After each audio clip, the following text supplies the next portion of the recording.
Sama gua Lucky ID. Seperti biasa sebelum mulai videonya, buat kalian yang sudah dukung channel Men selama ini, terima kasih banyak.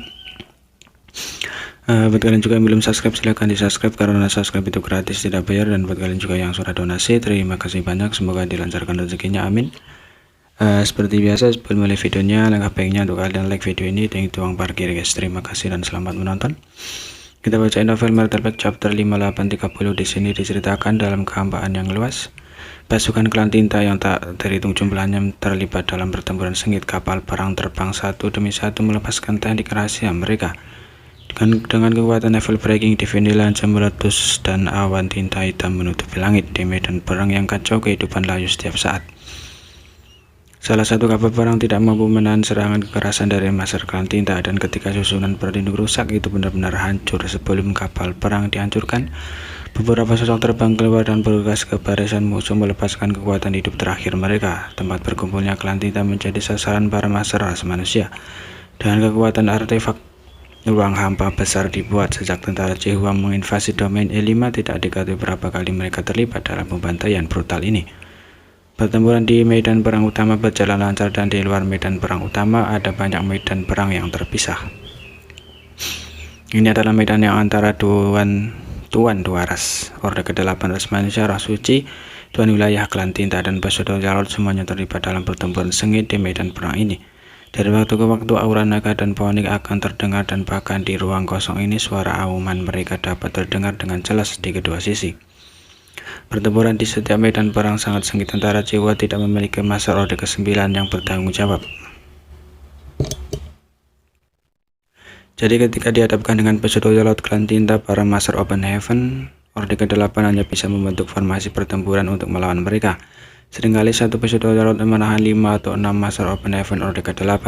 Ada juga ras suci yang membentuk kelompok memberontakkan 3 orang untuk melawan Pesudo Jarod. Untungnya panen ras manusia ditunggu semesta tidak sedikit, memungkinkan mereka untuk menghasilkan jumlah besar Master Orde ke-8. Alpine Open Heaven kualitas rendah yang mereka bawa dari tunggu semesta juga melahirkan sejumlah besar Orde ke-8. Jika tidak, jumlah Master Orde ke-8 angkatan darat Cihua saat ini tidak akan cukup untuk menahan musuh. Dalam pertempuran yang begitu hebat, ada banyak faktor yang menentukan hasil pertempuran. Meskipun perang antara dua ras telah berlangsung selama beberapa waktu, di beberapa medan perang ras manusia memiliki keunggulan, sementara di medan lain klan tinta memiliki keunggulan. Jika mereka ingin menang, itu akan tergantung pada pihak mana yang dapat mengurus peningkatan keunggulan mereka dan menciptakan efek seperti bola salju. Tetapi untuk saat ini, apakah itu ras manusia atau klan tinta, mereka berdua tidak memiliki metode seperti itu. Selama 10 tahun terakhir, tentara Cihua telah terlibat dalam beberapa konfrontasi skala besar dengan musuh. Tetapi setiap kali mereka gagal mendapatkan keuntungan dan tidak menderita kerugian apapun secara keseluruhan, itu adalah hasil imbang. Namun seiring berjalannya waktu dan jumlah pertempuran meningkat, situasinya menjadi lebih tidak menguntungkan bagi ras manusia. Ini karena metode tentara Cihua dalam menghadapi Pesudo Jarod terlalu menentukan. Banyak Pesudo Jarod dari klan tinta klan selalu menjadi beban berat di pundak tentara Cihua. Apakah itu Orde ke-8 atau ras suci, tidak satupun dari mereka yang cocok untuk Raja Semu dan harus melawan mereka bersama-sama. Di sisi lain, klan tinta telah menginvestasikan hampir 20 Pesudo Jarod di domain E5. Kekuatan yang begitu kuat mampu menahan sebagian besar tentara Cihua. Karena itu, dalam setiap pertempuran melawan kelemahan klan tinta Open Heaven Orde ke-8 ras manusia dan mempertaruhkan nyawa mereka dan habis-habisan. Bahkan jika mereka tidak bisa membunuh Pesudo Jarod klan tinta, mereka masih akan mencoba untuk melukai mereka. Selama luka musuh terakumulasi cukup, mereka akan memiliki kesempatan untuk membunuh mereka.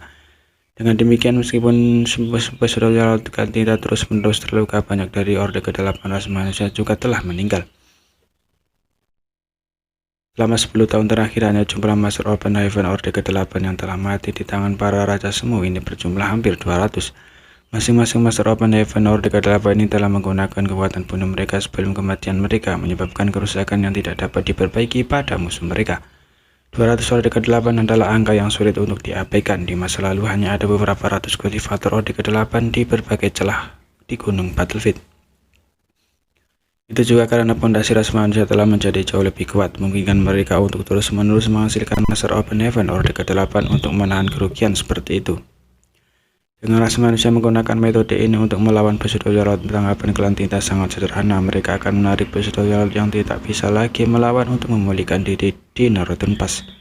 Dan Noretin Pas akan memvalidasi episode laut untuk membantu domain E5. Oleh karena itu, selama 10 tahun terakhir, meskipun tentara Jawa telah menghadapi sejumlah besar episode laut, jumlah mereka tidak pernah berubah.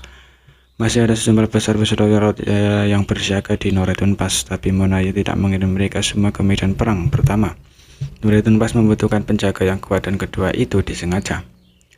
Hanya dengan melakukan itu, mereka dapat terus melemahkan kekuatan ras manusia. Mirip dengan pemikiran Wei Qinglun, perang saat ini antara ras manusia dan klan tinta tidak berfokus pada pemulihan domain besar, melainkan pada pengurangan kekuatan musuh secara efektif. Justru karena kedua belah pihak dengan suara bulat menyetujui hal ini, perang domain E5 menjadi begitu pahit. Tentara Timur Jawa di kapal perang pengusir klan tinta, Komandan Resimen Tentara Timur Zhao Qi Menghua saat ini sedang menyelidiki laporan pertempuran yang dikumpulkan dari berbagai tempat, mengeluarkan berbagai perintah dengan ekspresi serius di wajahnya. 12 tentara manusia semuanya telah mempertahankan medan pertempuran domain besar selama ribuan tahun, berperang melawan klan tinta selama ribuan tahun. Di era ketiga tidak ada Master Orde ke-9. Berbagai pasukan semuanya dikendalikan oleh Master Orde ke-8 seperti Zhao Qi yang Hua. Ada banyak veteran di setiap pasukan, jadi sulit untuk baik individu Orde ke-8 untuk mengendalikan situasi secara keseluruhan, sehingga berbagai pasukan mengikuti pembagian berbagai lintasan utama battlefield, dibagi menjadi utara, selatan, timur, dan tentara barat. Meskipun ada beberapa kelemahan untuk melakukannya, dan keempat komandan resimen akan selalu memiliki beberapa ketidaksepakatan. Tidak ada yang bisa mereka lakukan untuk itu. Tanpa Orde ke-9, mereka hanya bisa mengendalikan indera tajam dan para Master Orde ke-8 veteran ini untuk memobilisasi pasukan mereka untuk bertarung. Untungnya setelah ribuan tahun bersatu, empat komandan resimen tentara Jawa telah menjadi sangat dekat satu sama lain, dan seluruh pasukan tampaknya telah menjadi satu. Dengan mengandalkan pemahaman dan koordinasi diam-diam mereka selama bertahun-tahun, tentara Jawa mau menunjukkan kekuatan terbesar mereka, memblokir serangan klan tinta berkali-kali tanpa membiarkan musuh mendapatkan keuntungan apapun. Selama pertempuran besar, situasi di medan perang lokal terus bertambah, dan selama pertempuran sengit, semua orang hanya memperhatikan wilayah mereka sendiri, sehingga sulit untuk mengamati situasi medan perang lainnya. Dengan demikian, sangat mudah bagi salah satu medan perang untuk maju dengan cepat, sementara medan perang lainnya akan terus menderita kerugian, atau akan ada tentara yang terkepung dan berlalu diselamatkan. Para prajurit tentara Cihua hanya bisa bersatu di bawah mobilisasi terus-menerus dari para petinggi. Di kapal perang pengusir klan tinta, Zhao Qi yang baru saja mengeluarkan perintah ketika salah satu pengamat yang memantau situasi di medan perang berteriak, "Tuan, sekelompok Master klan tinta telah menerobos dari depan." Pemimpinnya adalah dua episode laut. Saat ini berbicara, dia mengaktifkan surveillance array di depannya dan sangat cepat mengonfirmasi identitas para pendatang baru. Suaranya bergetar, "Ini